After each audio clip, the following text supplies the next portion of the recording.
Welcome. Good morning. I'm Chantal Farrell-Carter, a partner within our Global Mobility Services practice.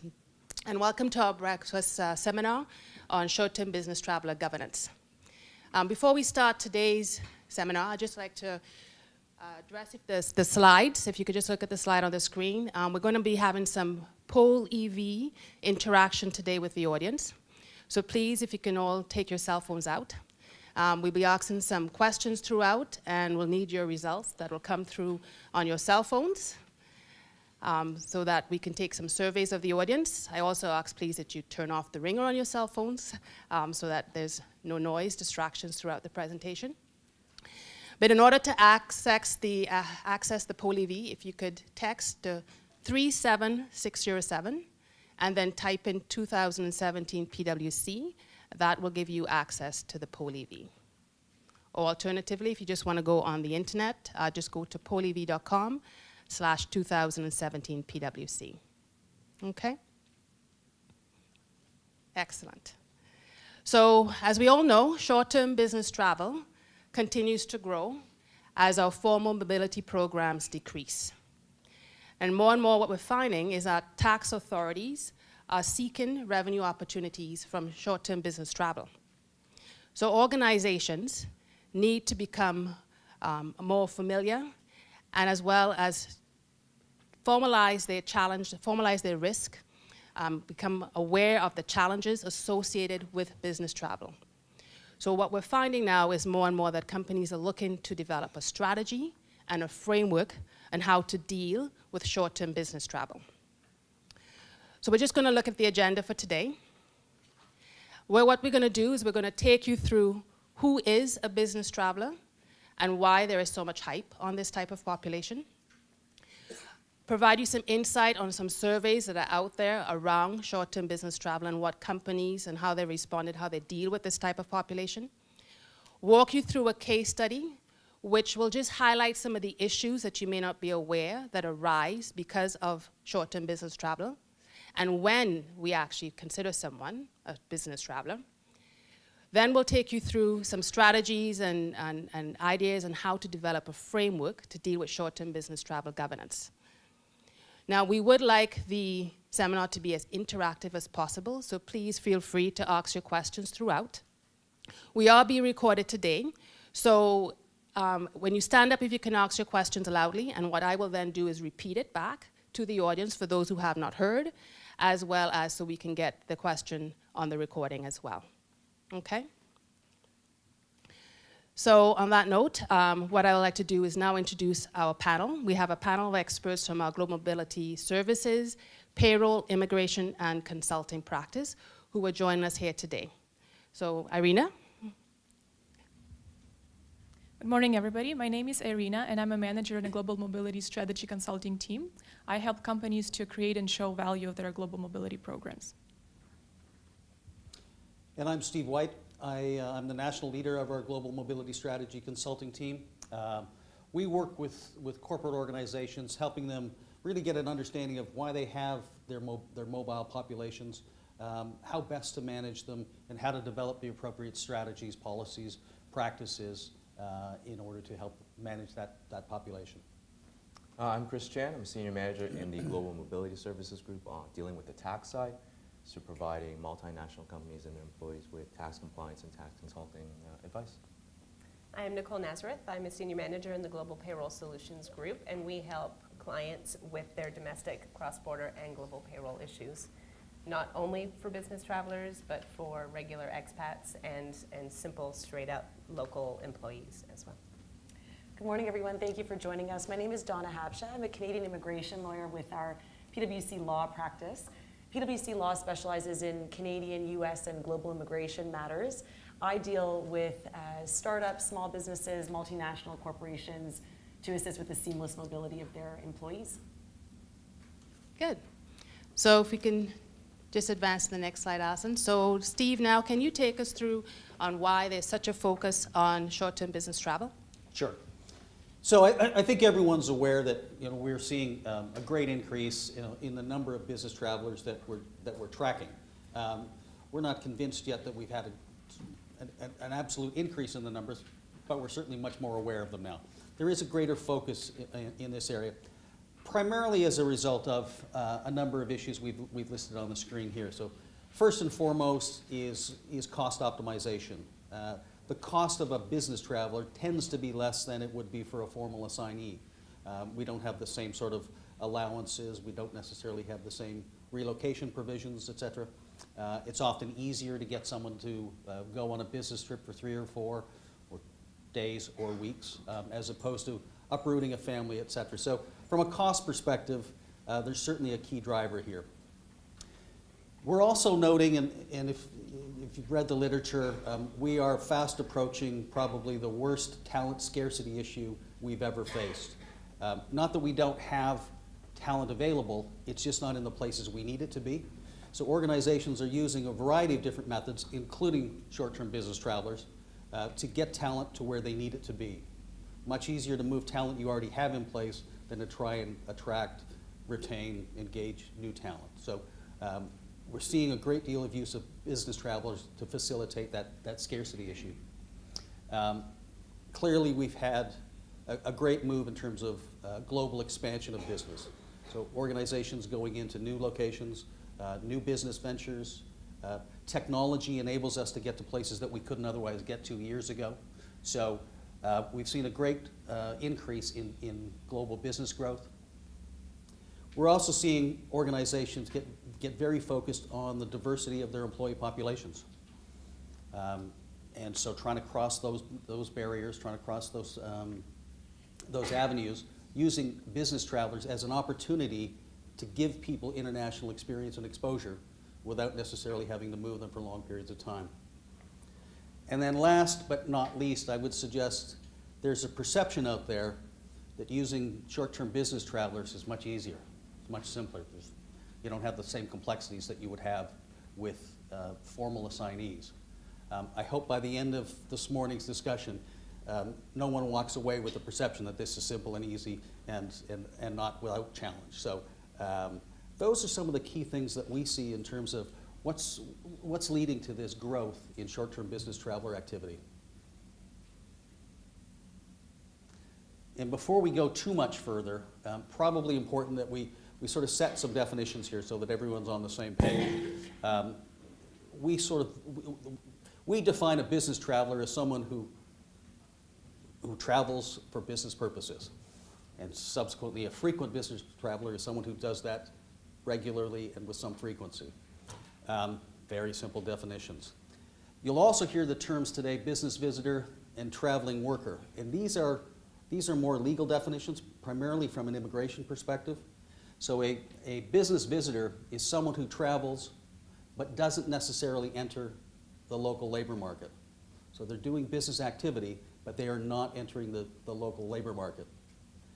Contrast that to a traveling worker is someone who goes into the local labor market, and generally speaking, someone in that category is going to need a work authorization or a work visa or a work permit, that type of documentation. So that's just sort of set some definitions in terms of what we're going to talk about today.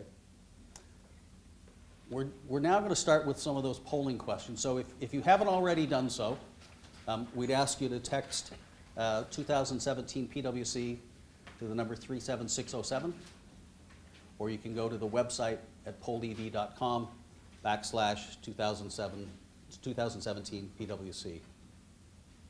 And once you've done that, you can answer the questions. This won't be that onerous. We just want to get a sense of what the thoughts are within the room. So with that, let's go to the first polling question. We want to figure out why we already have results up there before we've even asked the question. It's a keen audience. They're reading ahead. There we go. We've been practicing this for the last couple of days, so those make maybe some old numbers. But within your organization, do you anticipate that the use of business travelers will increase, decrease, stay the same, or you're just not sure?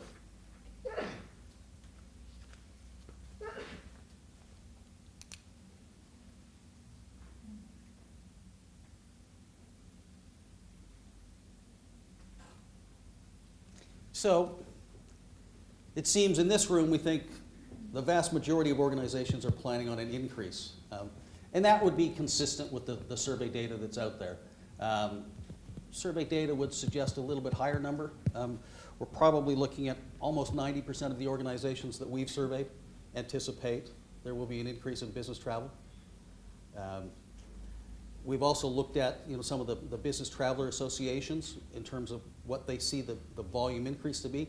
And those organizations don't anticipate great increases in the absolute expenditure on business travel.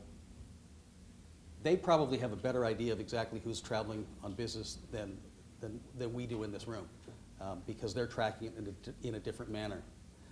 We checked our PwC numbers. We have roughly 20 to 25% of our population travels for business internationally. So that gives us globally roughly 50 to 60,000 people who are traveling regularly on business. We've noted so far for fiscal 17, we've noted almost a 30% increase. And I'll be honest, we're not certain if that 30% increase is because we've got 30% more people going, or we're able to track more accurately and more consistently. So we're trying to do a much better job than we've been doing in years gone by. So that's the first question. Second question, within your organization, who's responsible for managing that short-term business traveler population? Is it HR? Is it within a mobility area? Is it left to the business units?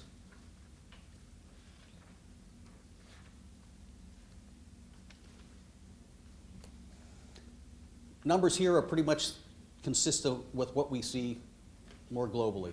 So roughly 36%, and it's getting even. Guys, give it a few. Well, combined, we typically see that between HR and the mobility area, it's about 60%. So this room is a little bit higher, and about 20% would sit within the tax or finance areas. What we find interesting about these numbers is that virtually no one expects the business units to be managing this, and yet close to 90% of all short-term business travel is initiated, authorized, and coordinated by the business unit, who then washes its hands of it. So I would suggest that at some point, everyone in this room has at least a portion of the ownership and responsibility, or there's an expectation that each of us is a part of that. So it's critical that we start to pull these things together and get the organization pulling in the same direction. Sure. In PwC, we do have a mobility team that focuses on it. Sorry, just to repeat the question is, does PwC have its own mobility team? And the answer is yes, we do have our own mobility team. But that manages this, it's not held within the business. So the question is, who manages the short-term business travel, whether it's the mobility team, and I would say it's actually joint. The mobility team is the main group that does coordinate it, but we do get our tax and our finance groups, as well as the business units groups, are all involved in the process. Yeah. We also have a methodology. So first and foremost, we have a mandate that we must use a dedicated travel provider. So all travel must be booked through a specific provider. And then there are triggers that come off of that. So we get our PwC law folks involved in the immigration side. We get the days are tracked by our travel provider. So there are a number of different measures that we have in place to track that. So that's why I would suggest we're probably doing a better job of it today than we were 5 years ago.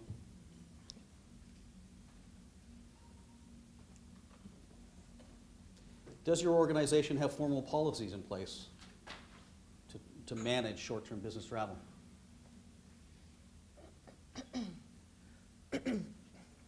This one's bang on.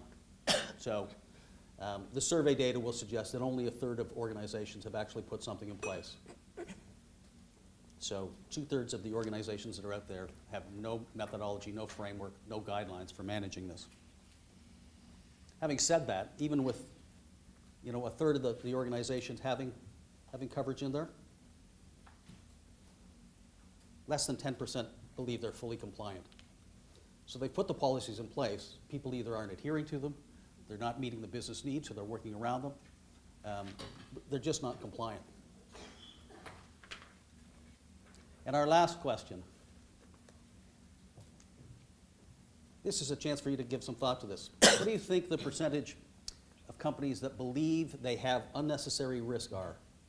Is it 20%, 45%, 65%, 85 plus?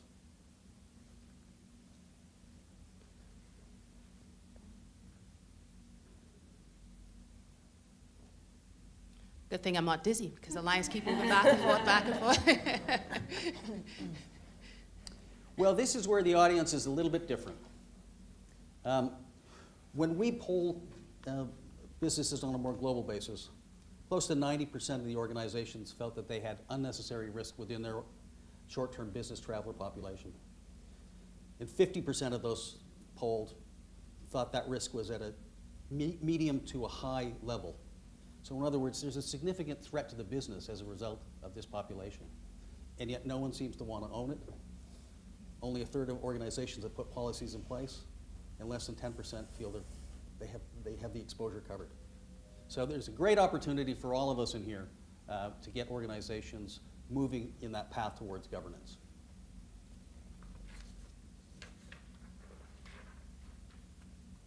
So with that, maybe Irina, you could share some of the other survey information we have. Yeah, thank you, Steve. So I just want to talk a little bit about PwC survey. PwC conducted a survey a couple of months ago. We had 224 respondents. And based on the survey, and again, the results of the survey is pretty much consistent with what we heard today and what Steve covered in the polling questions. 1/3 of the companies do not know where their internationally mobile population is. 22% of the companies, 23% of the companies do not know who has the ownership of the short-term business traveler population. Again, 1/3 of the companies do have policies, but we don't know the percentage of the companies within that range who actually follow the policies and who actually action on those. A very promising number, almost 90% of the companies believe that they would need to put some structure around short-term business travelers.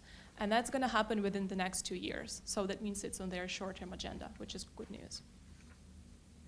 Based on our experience in majority of the cases, the reason why we are seeing these numbers are so low in terms of compliance is in majority of the cases is the same. And in our survey, we also ask our respondents and companies to include some of the comments. And one of the comments that was included actually in the survey captured this reason very well. So this is the quotation by head of reward of an international insurance company. And the head of reward mentions here that there is a perception within their company that because short-term business travel is not a formal assignment, it's not a formal arrangement. And that's why it can be done very quickly. That's why you don't need any considerations with regards to compensation packages, no policies needed, and no processes needed as well, because it's not a formal assignment. So I think they captured the perception of the short-term business travelers in this quotation really well. So as Chantal mentioned at the beginning, short-term business travelers play a significant role in global mobility, and mobility is evolving, and short-term business travelers are not going anywhere. That's why companies have to wrap their hands around that area and basically have answers to the magical 3 questions as to who, where, and what. Who travels, where they travel to, and what they are doing in those foreign jurisdictions and foreign locations. So it sounds very simple, it sounds very easy, but based on the stats, it doesn't seem like that. So if you go to the next slide, the results for the other surveys is the percentage of the companies that believe their travel records are fully accurate is only 7%. What really surprised us is that 50% of the companies believe that the responsibility for being compliant with tax and immigration and social security regulation lays with the employees. And maybe that explains the next number. 60% of the companies believe they're not fully compliant with immigration. But again, great news is that majority of the stakeholders are confident that they are aware of the risks and they will action on those risks soon. So clearly there are some challenges around short-term business travelers. And on the next slide, we've summarized the challenges based on discussions with our clients, based on the surveys, and based on some of the information out there in the market. And the key challenges, number one key challenge that we normally hear from our clients is the regional differences. So sometimes we would have a group of companies where they would have a centralized tracking system, a travel system for tracking purposes. Some of the companies would, in some of the countries, they would use that system. In some of the companies, they would use some local tracking system. And some of the companies in the countries would use some Excel spreadsheets to track the travel population. Again, as Steve mentioned, there is also perceived simplicity, but unfortunately it's factual complexity around short-term business travelers. The fact that it's not a formal assignment and the fact that it can be done quick doesn't mean that you don't have to comply with the rules and regulations. And sometimes it's really hard to make your senior management to listen to you and to understand the risks that are involved and to action on those risks. It's very interesting when we looked in our survey and you saw the average numbers, percentages on the screen. But when we looked into the companies in the range between non-compliant to fully compliant, we saw that our companies who are either not very focused on the compliance or are almost fully compliant. And that was a very interesting dynamic. And when we wanted to look a little bit deeper to understand what actually drives that, what surprised us is that companies who strive to be compliant are those who unfortunately have had some experiences with either tax authorities audits or immigration reviews. So they're being reasonable, they're always think about cost benefit when they comply with the short-term business travelers. But those are the ones who are trying to do their best because they unfortunately learned their lesson in a hard way that short-term business travel risk is real. And some of the companies also mentioned that they've lost some of the projects and contracts in some of the countries due to non-compliance. Ownership and accountability is also one of the key challenges specifically for global mobility and HR professionals. I'm sure you can all relate to the scenario where, as Steve mentioned, a line manager or business unit manager is the one who authorizes and who initiates the travel. But at the end of the day, it's HR and it's the global mobility who's responsible for that, who needs to make sure that companies compliant and then individuals and employees are compliant as well. So clearly, global mobility should be more aligned and should be having clear communication between finance, tax function, and HR. And then again, one of the quotations that was included in the survey is that when we asked about who should be responsible for global mobility within your organization, the quotation was there, it's global mobility and HR because no one else in the company has that expertise. So if no one else in the company has that expertise, that global mobility should have their sit at the table and should be informed in advance and consulted in advance before the business travel. And sometimes, as Steve mentioned, companies may have all the policies and all the great processes in place, but they don't execute them and they don't action on them, and employees do not comply with those rules and regulations. And awareness and education, again, global mobility and HR are two teams that are expected to be in charge of raising awareness and educate the stakeholders about the risks that are involved. And sometimes it's not easy, especially taking into consideration the complex regulatory environment right now, and also some of the myths that are associated with the short-term business travelers. And we captured those myths for you, and now it's over to Chantal to cover the myth. Yes, so before we get into our case study, we just want to highlight some of the myths that are out there, or misconceptions with respect to short-term business travel. And we hope that at the end of our case study, that we will dispel some of these myths.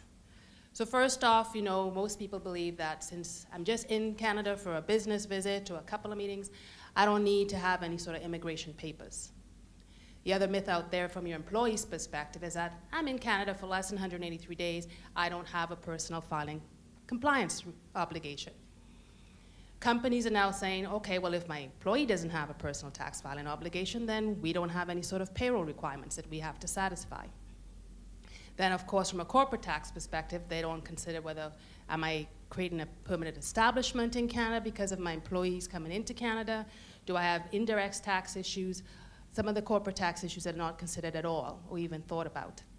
And then finally, with respect to documentation, because it's a short-term business travel, we don't have to worry about any sort of formal documentation, be it transfer pricing, intercompany agreements, common agreements, etc. So these are some of the common misconceptions that we commonly hear from our clients, and we hope that after the case study we'll dispel some of these. So just a bit about our case study, just to give you an intro. So what we have is Job Done Corporation. We're now going to call it JDC Canada. And this is a Canadian multinational with operations in 7 other countries. JDC manufactures customer equipment. They're globally focused, so all their equipment essentially is manufactured in all their various locations. The business is growing really rapidly, and they're having a hard time finding individuals, especially in Canada, to support the business growth. So what has happened is that JDC in Canada has gone out and hired a US VP of Global Sales named Johnny. And Johnny is actually a resident of the US, and he's an employee of the US company. So first off, when Johnny's hired, he doesn't think he's going to have much travel to Canada at all because he's the VP of Global Sales, so he expects to be traveling, around the world, drumming up business for the company. So right off the bat, he has a 2-day meeting in Canada. It's a sales meeting with the JDC Canada team, leadership team, and they're developing the strategy and framework on a go-forward basis for the company. So let's start off with Donna. Donna, any sort of comments from an immigration standpoint we should think about? Sure, thanks, Chantal. So the first question naturally one asks when they're coming into Canada for a business purpose is, do I require a work permit? From the Border Service Officer's perspective, they generally start from the premise that anyone coming in for a business or work purpose does indeed require a work permit because they're entering the Canadian labor market. And that's true whether the individual is an executive, a specialized technician, or as with our example, a regional sales lead. So the question then becomes, what does entering the Canadian labor market actually mean? So generally speaking, and at a high level, it's a competitive business activity where a Canadian entity is garnering a financial or operational benefit. So really, when we're looking at whether or not an individual is entering the labor market, we need to sort of look at the particular activities and not the duration. So in this case, 2 days intensive meetings, only 2 days, and it's internal meetings. We need to look really at what is Johnny doing. So let's just take a quick look at the specific activities. So he's carrying out intensive planning meetings, strategizing with the local sales team on global sales, and figuring out the best ways to approach these prospective clients. So is he entering the Canadian labor market? Well, these are all pre-contract activities, and at this point, there hasn't been a sale, and a financial or operational benefit hasn't yet accrued to either JDC Canada or the Canadian client. So we can safely say at this point, a work permit is not required, and perhaps he's a business visitor. So let's look at the 4 main criteria of being a business visitor. First is that the individual's primary residence is outside of Canada, so Johnny's resident of US. Second is that the individual's source of remuneration is outside of Canada. So again, Johnny's being remunerated by JDC in the US. The third consideration is that the foreign national's employer's operations and accrual of profits is outside of Canada. Again, JDC US in the US, accruing profits there. And finally, the fourth requirement is that the individual's sole purpose of entry is to engage in an international business activity or cross-border sales. So again, here, certainly Johnny's coming in, and the goal is to move forward these global sales. So it looks like he is indeed a business visitor. So in short, the key when looking at whether a work permit is required, it's the nature of the activities and not the duration or the fact that it's an internal meeting only. Thanks. And I know we just have some people in the back of the room. I don't know if there are a few seats up front, if you want to have a seat, or if to find a seat in between. Go ahead. It won't disturb us. Go ahead. So, Chris, I'm now going to turn it over to you just to talk about some of the personal tax implications to the employee, to Johnny. Thanks, Chantal. So like most countries, Canada taxes individuals based on their residency status. In this case, for us panelists up here, Canadian residents would be taxed on their worldwide income, whereas a non-resident would be only taxed on their what we call Canadian source income. When we talk about compensation, it'd just be the compensation allocable or attributable to the work days here in Canada. For Johnny, he's only coming up here for 2 days. Probably say hasn't established significant residential ties to Canada. He'd be viewed as a non-resident of Canada. And then we look to the treaty between Canada and USA and say, could we exempt his compensation attributable to that 2 days from Canadian taxation? We won't go into the treaty too much, but suffice it to say, in this case, for 2 days, he would be exempt from Canadian personal taxation. So that's really the personal tax piece. But of course, I'd be remiss if I didn't highlight that it's not just personal tax that you have to consider when somebody comes into Canada.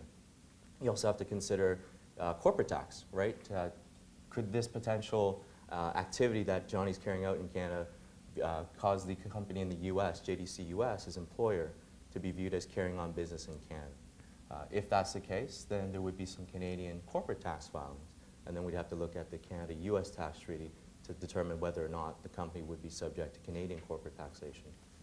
Likewise, we also have Canadian indirect tax, or GST, HST, and we'd also want to do a separate test to determine whether or not JDC US would be viewed as carrying on business in Canada from a GST, HST perspective. If yes, then they may have to then they would have to register for GST, HST and file periodic returns. So it's not always just as simple as coming into Canada, oh, it's only a couple days and no personal tax. We also want to look at everything in consideration. We do want to look at what type of activities are being rendered in Canada, as Donna mentioned. But in this case, overall, from a tax perspective, for 2 days of internal meetings, we'd say there's probably no personal, likely corporate or indirect taxes, assuming, again, that's the only activities that they're doing here in Canada, and he's the only employee here in Canada. But Nicole, I don't know, maybe payroll? Absolutely. So I'll just start off by saying, there's that old adage where there are 2 things that are certain in life, death and taxes. I think that it should be 3 things that are certain, death, taxes, and payroll complications. Because as the entire room here knows, even for those of us PwC employees, moving people and what people take home at the end of the day is very important in terms of their pay. I'm glad that Chris brought up the treaty, because one of the things that we really, really want to drive home today is, while this individual might not be taxable as a result of the treaty, as an employer, your obligation to withhold from a Canadian perspective domestically doesn't start with looking to the treaty. It starts with looking at what the Canadian legislation states. And Canadian legislation stipulates that every person paying salary, wages, or other remuneration to an employee performing services within Canada are required to withhold and remit the relevant Canadian income and social security taxes. That applies to non-resident employers, such as JDC US, paying non-resident employees, Johnny, performing services within Canada. So while he's only here for 2 days, and ultimately the treaty may exempt him from paying personal income tax, JDC US as a corporation is obligated to withhold and remit income and social security taxes domestically on those 2 days that he's here in Canada. Unfortunately, the Income Tax Act has not written in a materiality threshold where payroll is concerned. So that adds a layer of complication that you're really not expecting, certainly not for 2 days in Canada. Before I move on to the practical versus the technical that I just talked about, income tax in itself is what is dealt with in the treaty. Social security agreements between the countries is what deals with the CPP and the EI. So CPP and EI, if you can exempt him, you have to look to a totalization agreement, which we do have with the US, so that is a plus.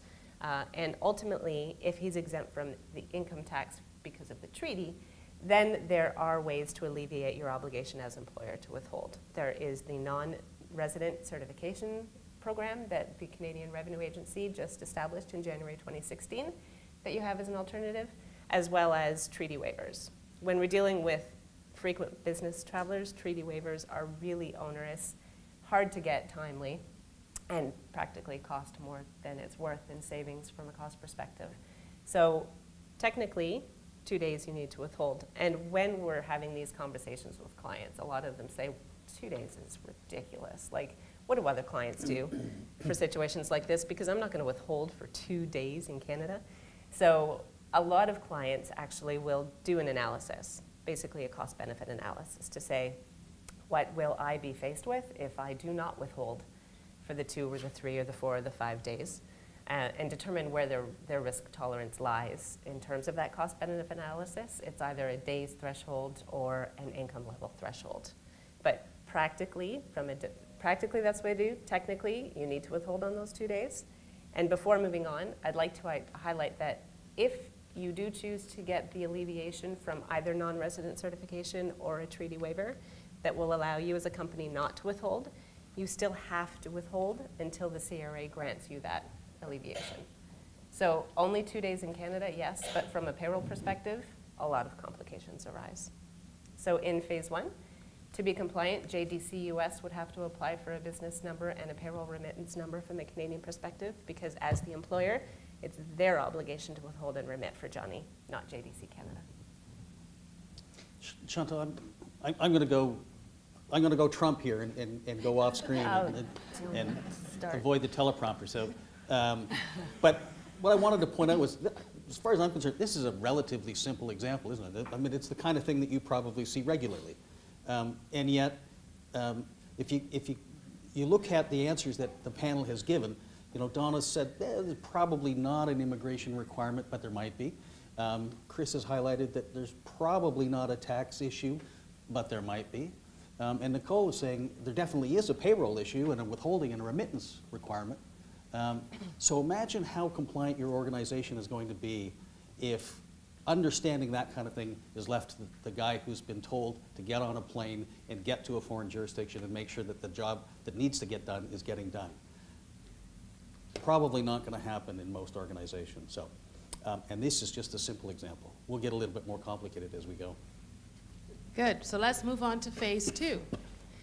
So after Johnny meets with the Canadian leadership team, they've decided that, you know, most of the growth for the company is going to come from Canada. They expect a lot of exponential growth with respect to, you know, companies in Canada needing the equipment, be it from the Canadian entity that's going to supply that equipment, or whether it's from the other locations.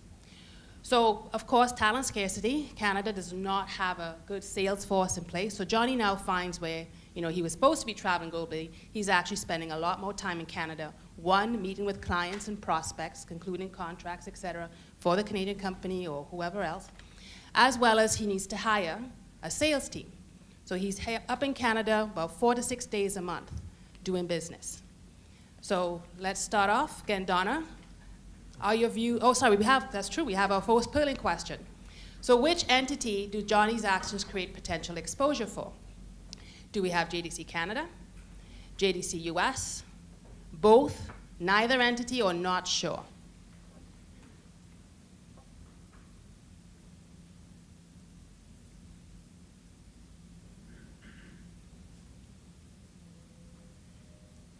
So looking at, again, I know there's going to be small little blips going back and forth on us, but definitely everyone's saying both entities, JDC Canada and JDC US, that we do have some potential exposure. So Donna, why don't you give a little bit detail on where that exposure lies? Sure. So things are going well for Johnny. Good for him. His extensive planning and strategizing have seen positive results. Large contracts have now been secured, and more are filling the pipeline. So he's coming to Canada more frequently. So really we should be looking at the nature of the activities prior to each entry. Johnny might assume that because the ultimate purpose of what he's coming to do, sales, is the same as what it was previously, and he was a business visitor previously, therefore he should still be a business visitor, is really not the case. We really need to do that analysis of the nature of the activities prior to each entry. So let's look again at what he's going to be doing. Well, he's going to now be providing more guidance, carrying out maybe managerial duties to the sales team in Canada.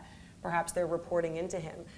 He is maybe providing some consultation or advice to the new clients, the new Canadian clients.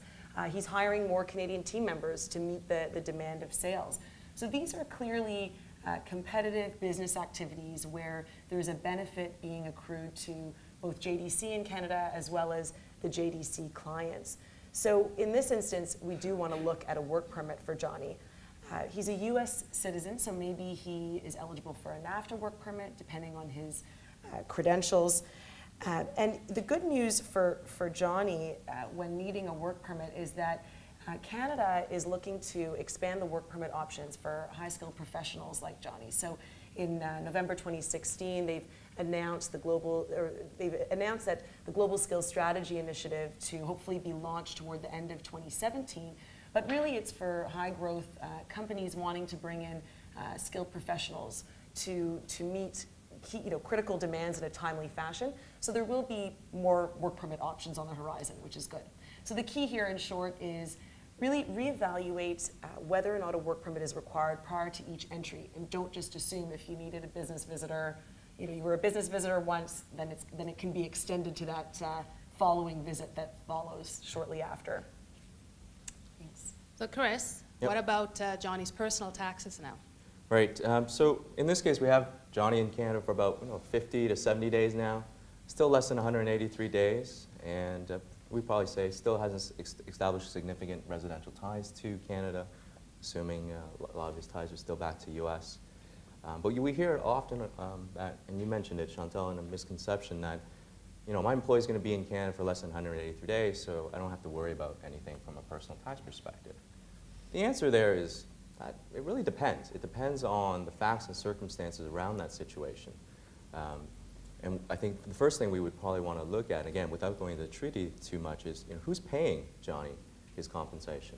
In this case, he's still going to be paid by the U.S. Okay, so that's a good thing. The next thing we want to look at is there some sort of cross-charge being sent over by the U.S. company over to Canada. If there is, we do want to take a closer look at what that cross-charge exactly is before we go out and just say, yes, he's taxable. But we do want to take a look at that. If there is no cross-charge, potentially there might be a transfer pricing issue on the U.S. side.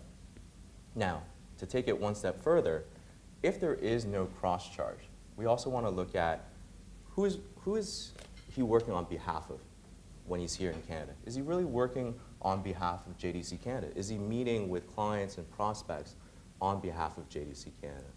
If he is, then he could potentially be viewed really as an employee of JDC Canada, both in substance and in form. And if that's the case, the Canada Revenue Agency could very well come back and say, well, he's really an employee of JDC Canada, and so treaty relief would not be eligible. Yes, you may not have sent a cross-charge, but in actuality, you probably should have, and we would deny treaty relief. So it really depends on the situation. We want to look at each situation, each cross-charge separately. And I know, Steve, you and I, we've been working on a client the past couple months where they have about, 105, 110 employees coming up to Canada. And we're looking at each one to say, what are they doing in Canada, and doing that type of analysis determine whether or not they're taxable. Payroll exposure aside, Nicole, you'll talk about that in a second. It's important to do that detailed analysis to give that thought. And of course, that also lends right into, the corporate tax side that I mentioned earlier, right? Again, who is Johnny working on behalf of? What are the nature of his activities? If he's working on behalf of JDC US, let's say for a moment, he was meeting with clients and prospects here in Canada on behalf of JDC US, then JDC US could very well be viewed as carrying on business in Canada, and that would necessitate them to file Canadian corporate tax returns. Another question would be, is he signing contracts on behalf of JDC US when he's here? If that's the case, then he could very well create permanent establishment issues, corporate tax liability issues for JDC US here in Canada. Now, maybe he's only here to meet with clients on behalf of JDC Canada. So another consideration would be to put into place a split secondment agreement to kind of ring fence that issue so that you mitigate some of those permanent establishment implications that might arise.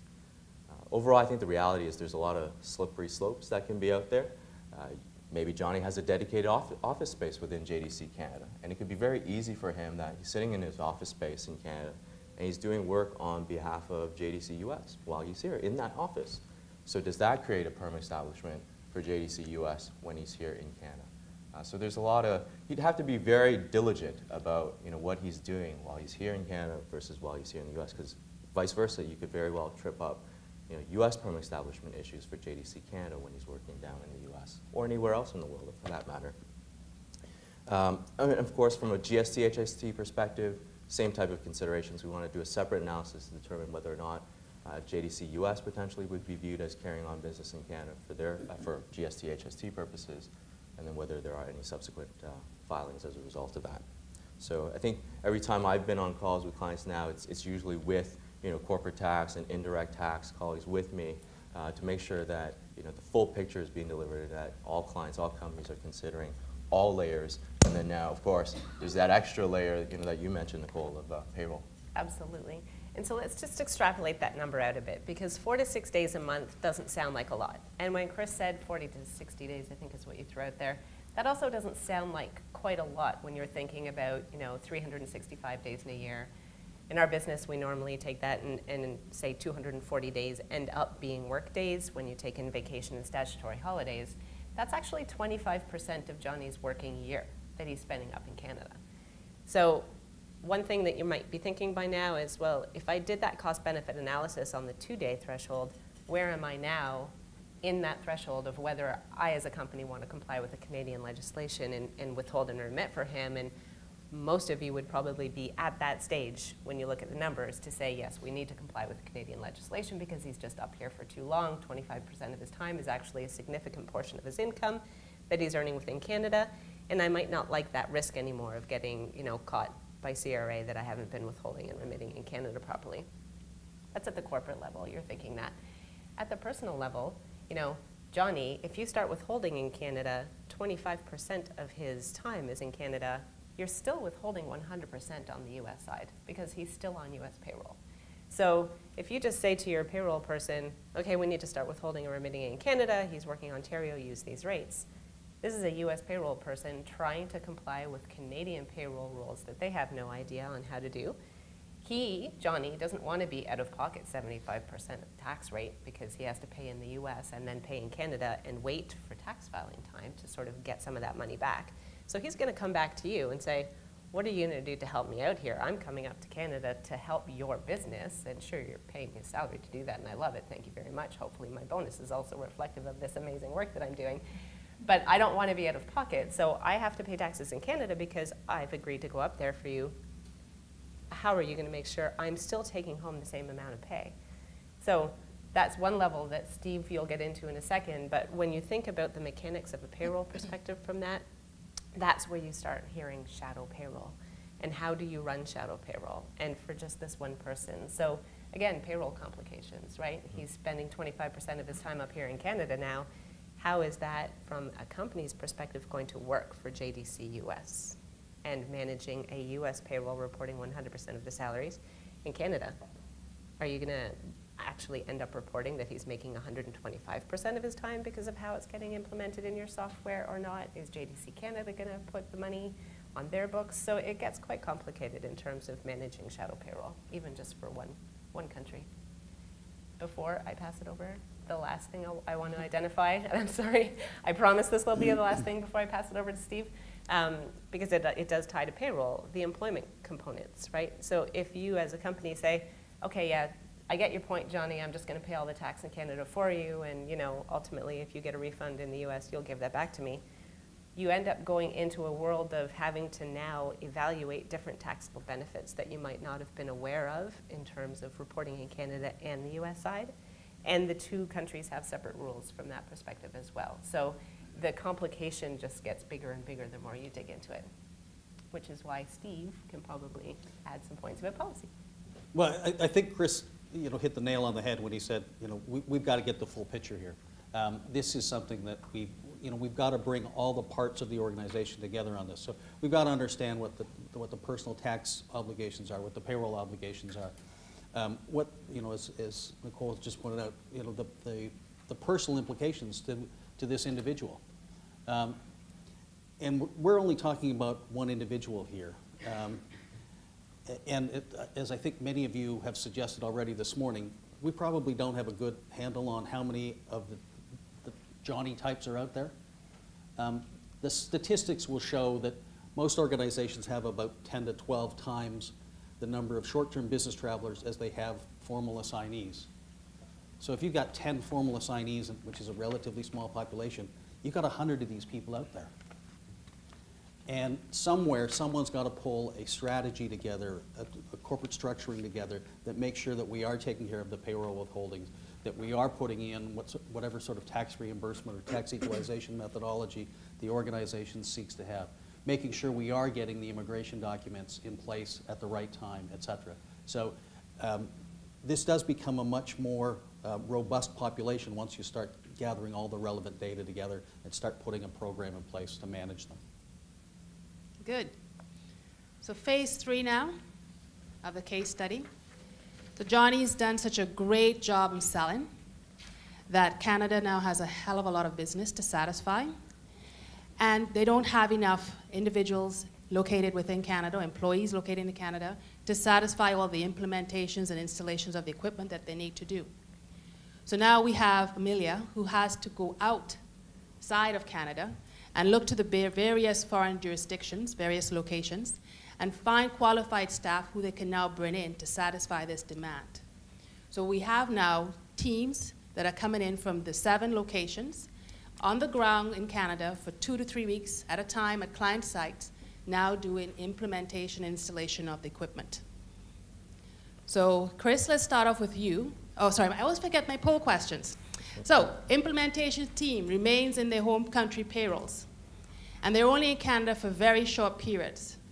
Are there any issues regarding Canadian compliance that we need to start thinking about?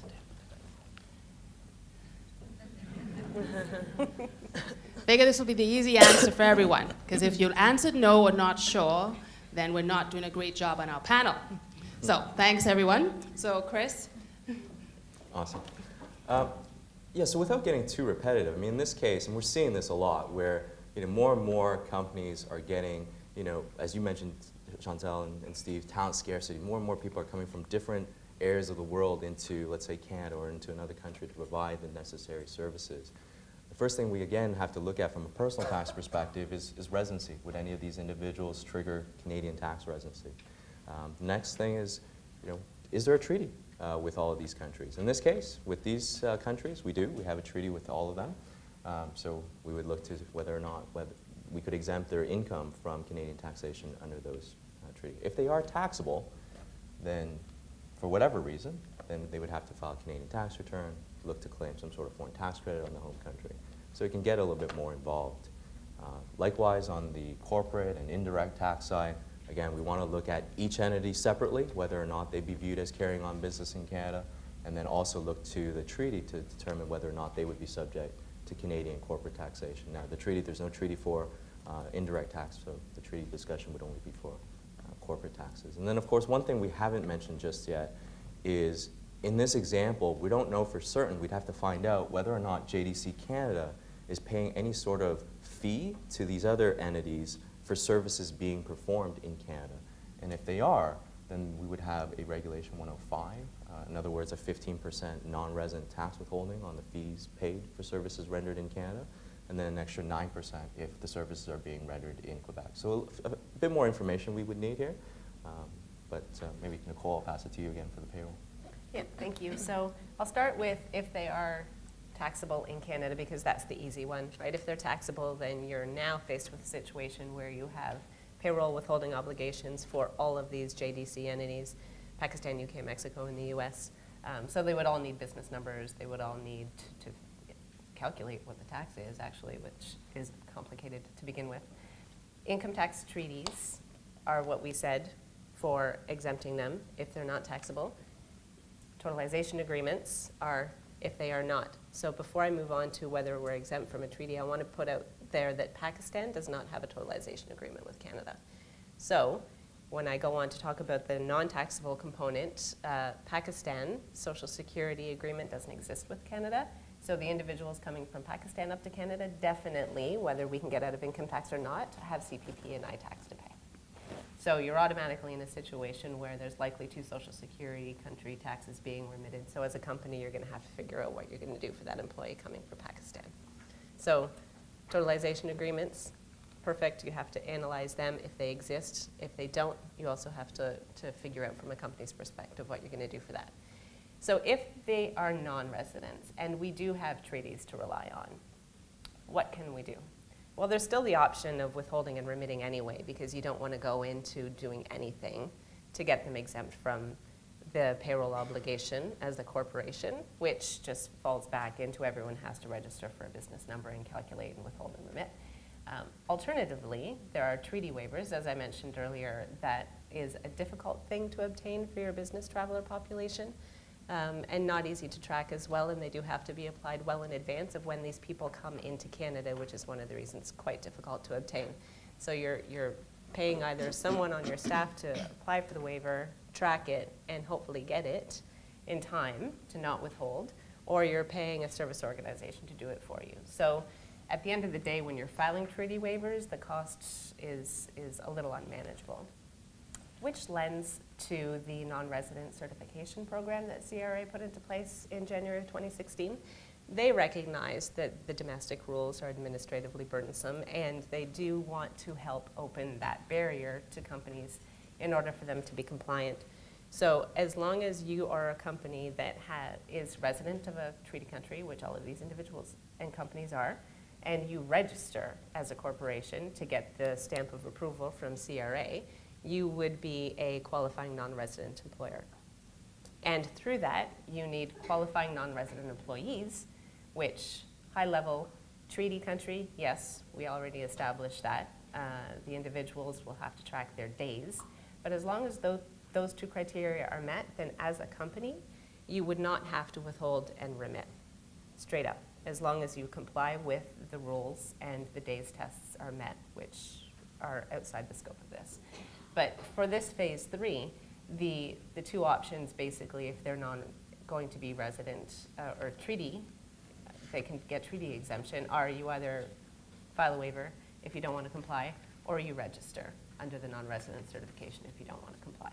And when it was just the US, it was sort of an easier analysis, but once you work in all of these different countries and all of these different companies, that is a much more complicated decision to make because you have different business units now that you're managing that communication with and coming up with that determination.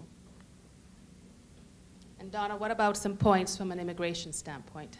Sure. So again, we're looking at key question, is a work permit required? How can these individuals come in to carry out the activities they're going to carry out? So we look at what they're going to be doing. So implementation, startup commissioning, even warranty service work or training on equipment are work activities that are that would normally require a work permit, but if articulated clearly in a sales agreement, would be exempt from requiring the work permit, and the individuals could enter as business visitors under the after-sales service provisions. So these can be pretty nebulous applications, and unless you can clearly point an immigration officer to the sales contract where it articulates that service and the services are actually included in the total cost of the sale, they're going to need a work permit. So for the US nationals and the Mexican national, perhaps NAFTA might be an option if, depending on their professional credentials. For the US, UK, and Mexican nationals, they are visa exempted to Canada. So they can actually present their applications at the border, which is a little bit of a faster process. For the Pakistani national, they will require a temporary resident visa, an entry visa for Canada, which means they would need to process or submit their application at the Canadian consulate in Abu Dhabi, which includes submitting for medicals, and that process currently takes about 35 days.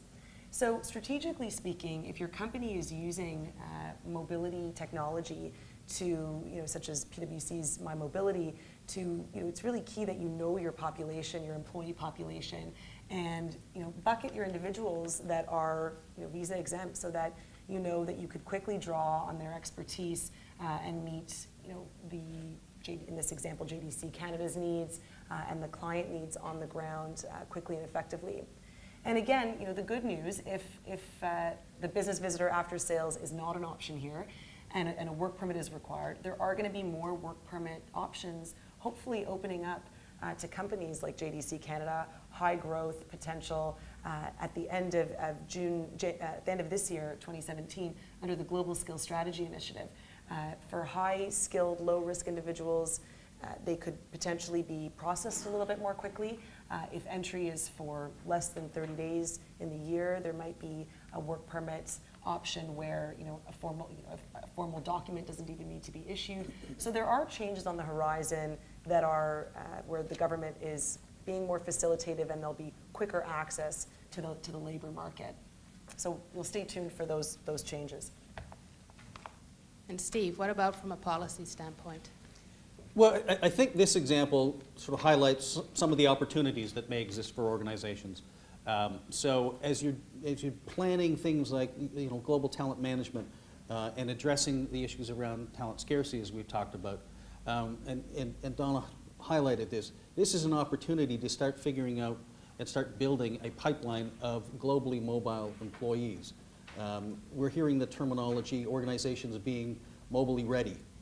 In other words, knowing who those people are within your organization that don't have may not have the immigration challenges that, say, someone coming from a country that requires either medical or biometrics or criminal background checks, et cetera.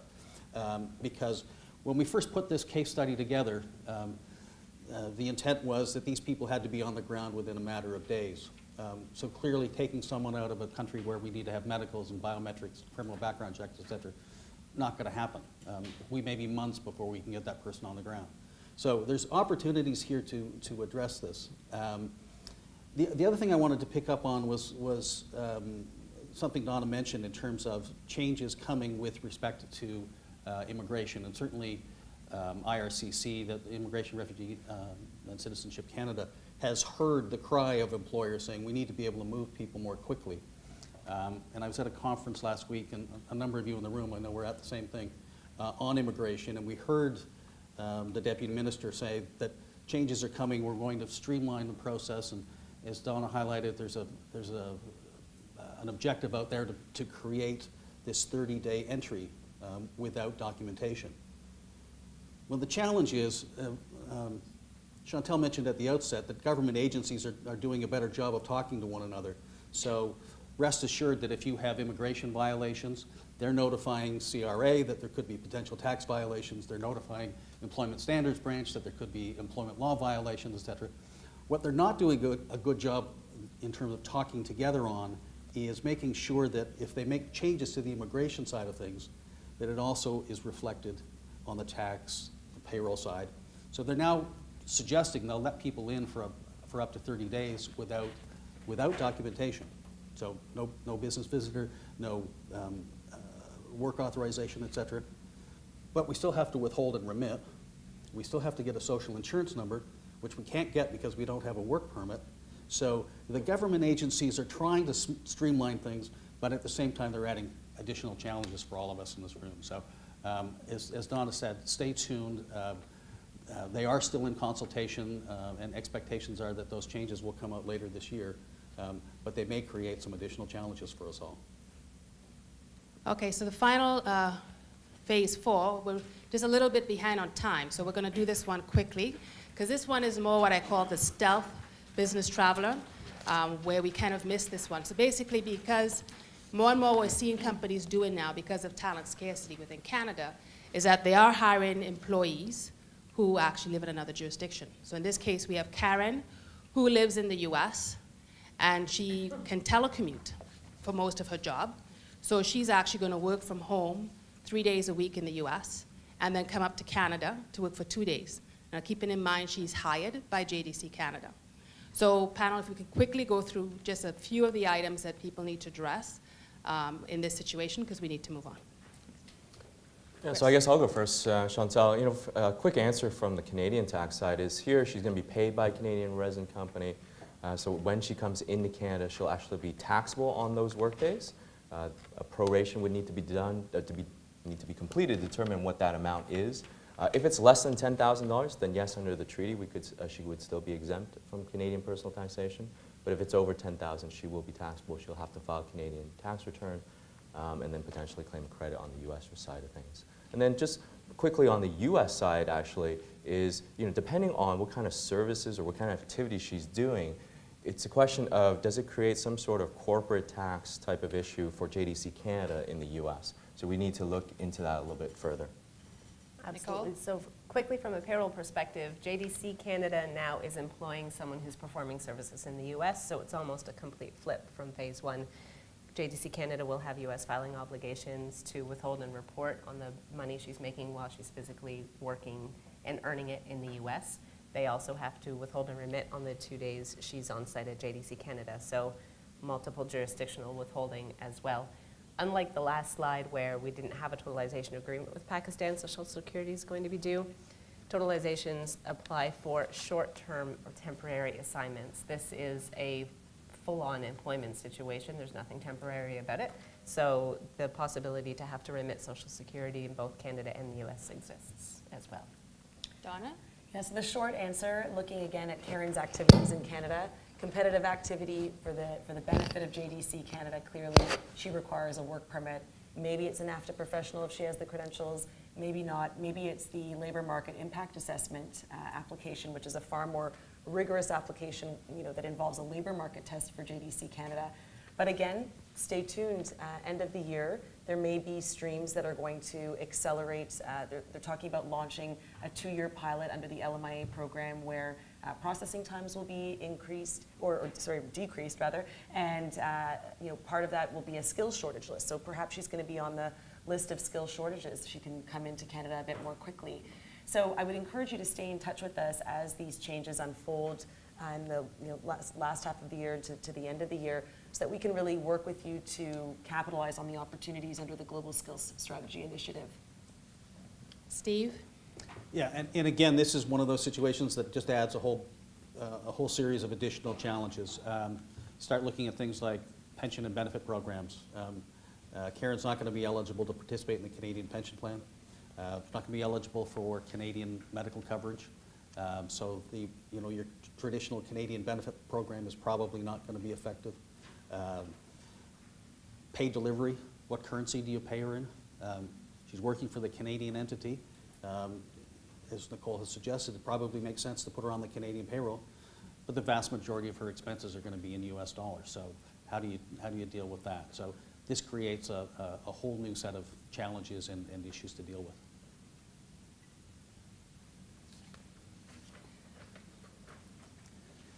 So now that we've gone through all of that, and that case study obviously was hypothetical, but I can tell you that everything that was in there was real life. That's stuff that we faced with existing clients in one format or another. So what does it mean in terms of the risks that are there? Clearly we've got immigration risks. We've got the risk of showing up at the border without the proper authorization or documentation, which could lead to being denied entry. And we see that regularly. I probably get a phone call once a week from a client organization who says that one of their key people has been denied entry to a particular country. Or worse, is denied exit from that country because they haven't had the proper documentation while they were there, and now they're being held and potentially imprisoned. We've got risks around Social Security. As Nicole pointed out, those aren't covered under the income tax treaties. So while an individual may not be tax liable in a particular jurisdiction, they still are typically going to have a requirement to pay Social Security in the jurisdiction where the work is performed, unless there's a certificate of coverage under a totalization agreement. We've got the personal tax issues as well as employment law issues. That conference I was mentioning on immigration, it was brought out that CBSA, the Border Security Organization, now has significant enforcement capabilities. So they were started in 2014. They started with the enforcement. They had 13 enforcement agents. They now have 90 of them. And a little known fact is because they're a government agency, they can't turn a profit. So if they make too much money, as they are doing, they're making so much money on penalties and fines from immigration, tax, and employment law violations, they are expanding the size of the enforcement team, and they are expanding the number of organizations that they are going to investigate. So they now have a mandate to investigate at least 1/4 of the Canadian employers out there. As they continue to gain money on that, they're going to continue to grow that number. So we're going to see more and more of this enforcement activity along the employment side of things. As Chris pointed out, we have exposures with respect to legal issues, permanent establishment issues, and corporate tax. Probably the most damaging risk that's out there is going to be the risk to reputation. We all know of the stories we've seen in the newspapers over the years of organizations that have been suspected of being in violation. And that reputational damage is long lasting. And the last one I want to point out here is the personal risk. I mean, as organizations, we're asking our employees to travel internationally to further the business, and yet we put them at great risk. At the end of the day, the organization isn't imprisoned. It's the individual. It's the individual who may be barred entry from a country. I've had situations where clients have phoned me to say, I can't travel with my family to go to Disneyland this year as we expected because I have been barred entry to the United States because my company didn't take care of the immigration requirements. So it's not something that's just a matter of writing a check and paying a fine. There are real ramifications for individuals. So how do we address this? You know, the first thing clearly is awareness. And there are a number of ways that we can raise awareness. Here's some of the ones that I would suggest we probably don't want to have.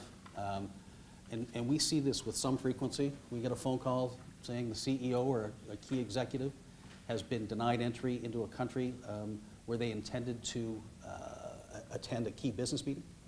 I mentioned the reputational damage of having your organization's name on the front page of the newspaper. And or the Canada Revenue Agency or the Border Services Agency coming in and conducting audits and finding violations within your organization. The best way to approach this is a systematic, methodical approach to evaluating the risk that you have, coming up with solutions that help mitigate that. We've talked about some of these outcomes. I mean, these are real issues. I would suggest on the far left side, those are probably the lesser of several evils. Someone's denied entry, they get on a plane and they head back again, or you pay a financial fine. Worse is if they're barred entry, and they can be barred for up to 5 years. Your organization is blacklisted, which means that anytime any of your employees cross the border, there's increased scrutiny to that. Talked about imprisonment, employee disengagement. If you have a reputation within your organization as not taking care of the people who are traveling on your behalf, I think you're going to be challenged to get people to take those short-term assignments, those short-term business travel activities. And even when they do, they're going to be disengaged. I just read a study recently from Harvard Business Review, suggests that employee disengagement costs each organization $10,000 to the bottom line per employee. So it's worth putting some time and energy into making sure that these people who are traveling on short-term business are fully engaged while they're there.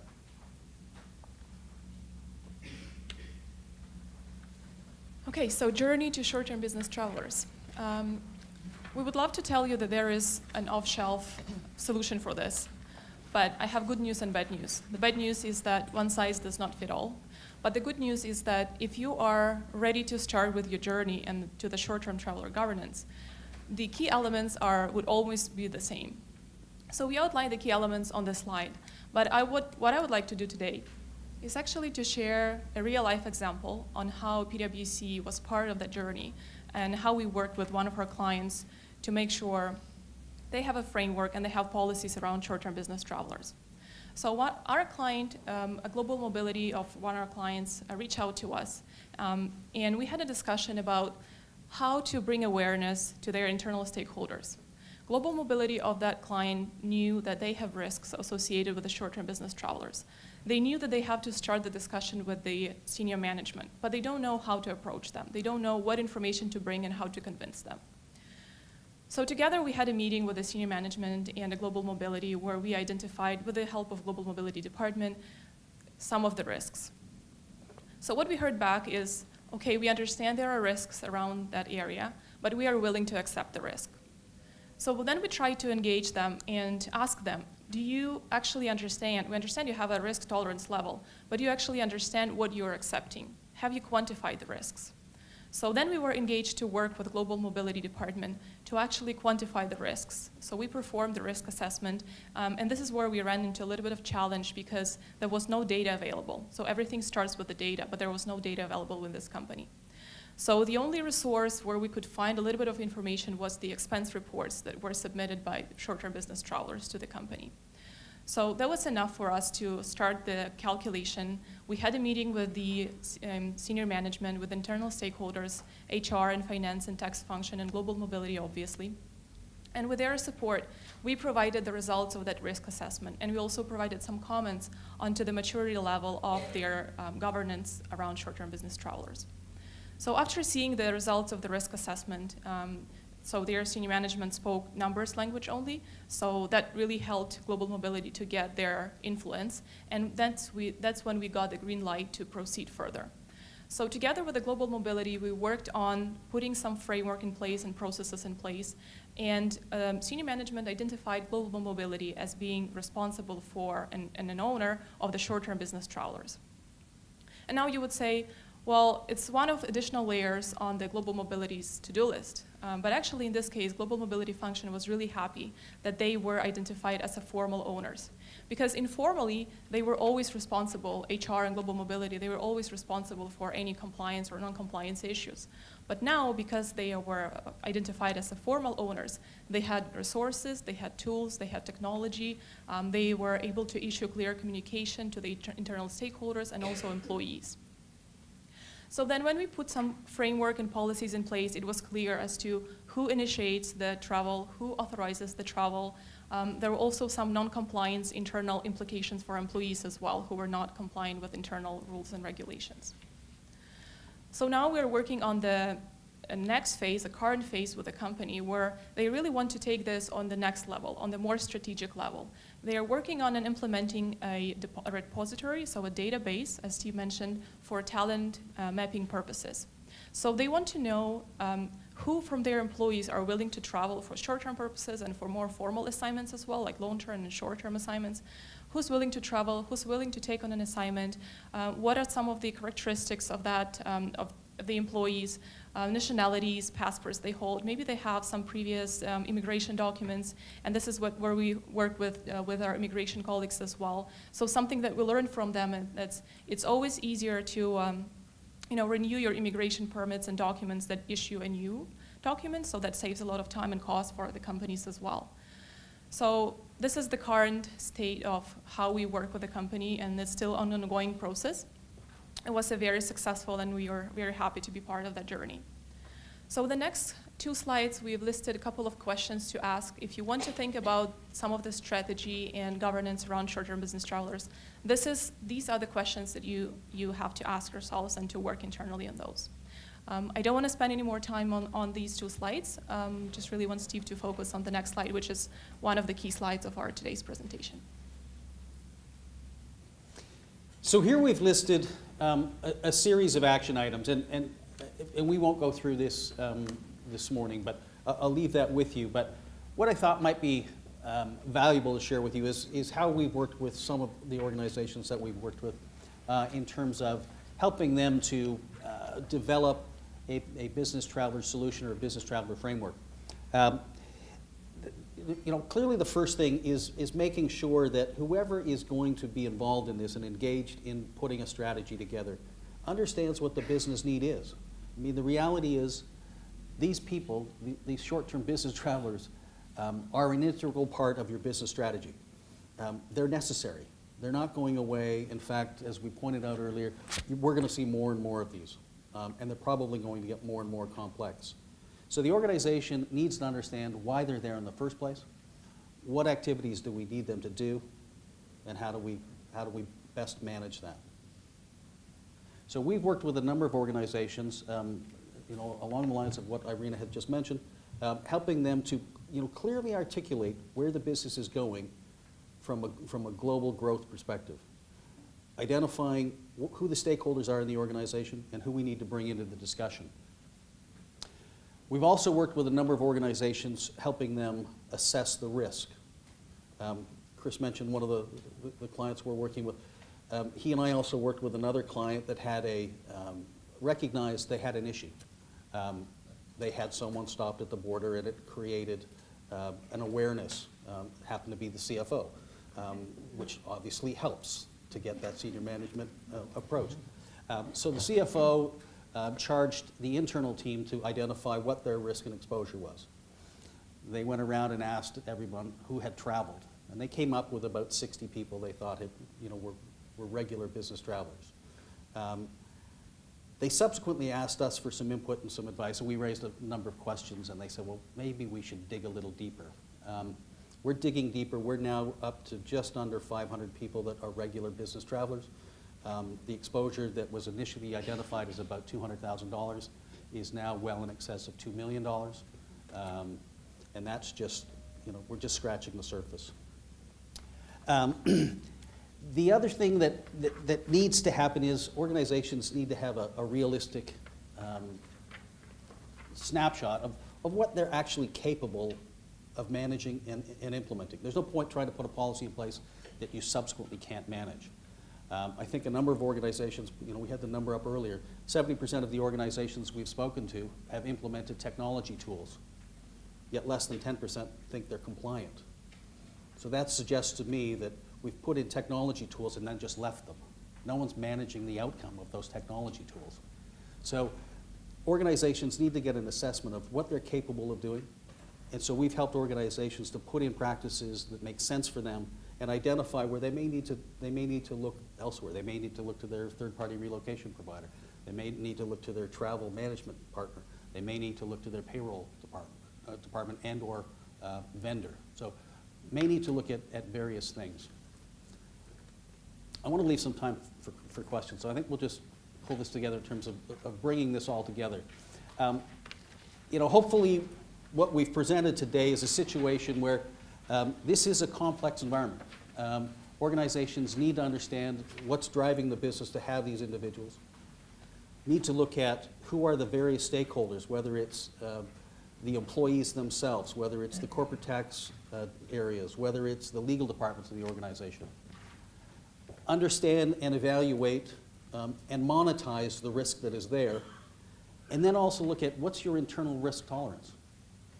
And this is where I would suggest, to organizations, we often get calls asking us, do we have some sample policies that we can offer to people, or do we have some frameworks, et cetera, that we can offer?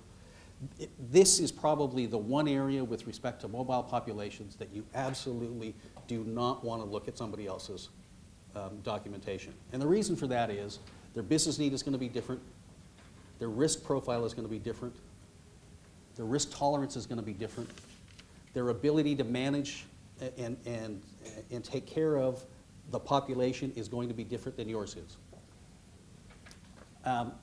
Organizations need to look to documentation and education. We recently had a client who had an audit. This was a CBSA audit that was initiated through one of the whistleblower hotlines. It was a disgruntled employee, was concerned about the number of foreign employees that were coming into the location. CBSA came down on them, identified that they did have a number of violations, mostly related to third-party contractors. We had been engaged previously to help them document and put in place policies and practices. So when the authorities looked at the policies and practices, saw that it had been communicated, the organization was fine. The third-party contractors were subsequently removed from the premises and deported because they weren't there legally. But because the documentation existed, CRA and CBSA were fine that the organization intended to be compliant. There is a need for, obviously, ongoing management of this, so you do need to make sure that you've got practical methodologies and policies in place. And then lastly, I would suggest this is a journey. This is not a destination. Policies and practices do need to evolve. You do need to revisit these on an ongoing basis to make sure that as your business strategy changes, the short-term business traveler strategy changes to help support that. If you try to put in place a policy or provisions that hinder the business from doing what it needs to do, we all know what's going to happen. Everyone's going to work around it and move sideways. So with that, I think we've left about 5 minutes for some questions.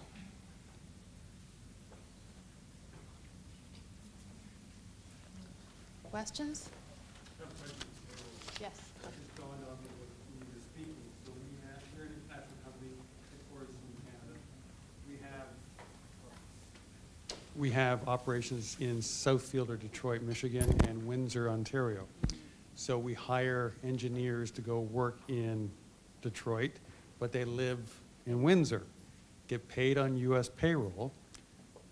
Is there anything that we have to do on the Canadian side with withholding tax? Absolutely. Am I on? Sorry, can you hear me? So do you want to repeat the question a little bit? Yeah, so the question was, and if I may get the facts a little off, but basically they have a Windsor company that has operations in Detroit. The Detroit entity is hiring engineers that actually live in Windsor, but they work for the U.S. corporation, and whether there's any withholding requirements they have to do. These individuals are on U.S. payroll, and whether there's any Canadian withholding requirements for these individuals. Yes. So that is a fantastic question because that's one area that I see a lot of companies not complying with. As you're employing, I will say for your U.S. entity, you're employing Canadian residents, it is a requirement to withhold and remit in terms of the Canadian rules as well. And initially, right from the get-go, analyze what the withholding should be as a Canadian resident is. Let's just say that person's making $150,000, so you have to withhold, let's say, 60. That would mean that your U.S. company should be withholding 60 and remitting to Canada for $60,000 because as residents, that's what you would need to do. You have to take the step to apply for a reduced withholding waiver that says basically, hey, CRA, I have to pay $50,000 of that to the U.S. government, so allow my company to only withhold and remit the 10 from a Canadian perspective.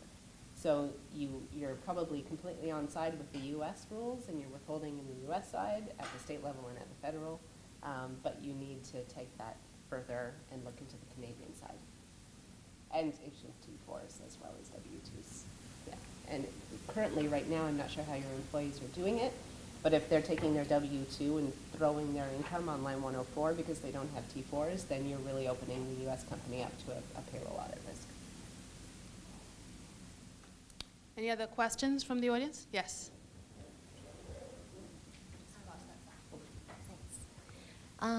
So can you comment on the provincial payroll tax implications of the individuals in some of the examples there? Because our company was recently audited by Ontario EHT, and they asserted that people that are sent from our parent company in the U.S. who work here for our projects, even though they get billed separately at market rate between us, they are considered to be not employees. Their remuneration would be considered to be taxable for EHT purposes, which we don't find it to be fair, but that's another story. I wonder what other provincial implications we need to be aware of, other than the federal ones that were already discussed. Yeah, so very high level because it does depend on the provinces, and Quebec is something we're not even going to get into today because it's its own company, its own country by way of its thinking. Definitely health tax is something you need to be concerned about, as well as workers' compensation. From a Canadian perspective, if you have a worker that is going to be in your Canadian location and they get injured, who's going to have to pay for that, right?